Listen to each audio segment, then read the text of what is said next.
I'm Cleveland Eason, author of Sales Advice on Life.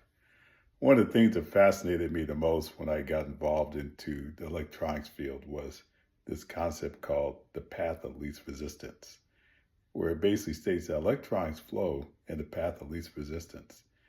And after reading James Clear's book, Atomic Habits, he reintroduced that concept of the path of least resistance and how our brain is actually wired to take the path of least resistance.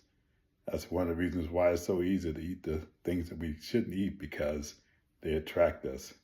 And that path of least resistance is sometimes very difficult to change if we want to develop healthier habits.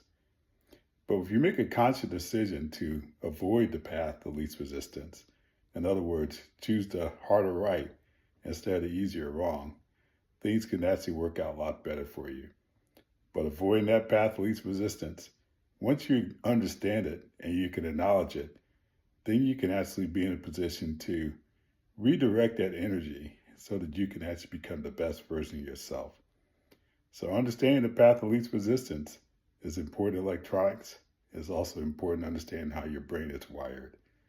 For more tips on how to live life more abundantly, check out my book, A Sales Advice on Life, and you can read about what I said about the path of least resistance and how that affects your relationships. Have a great day.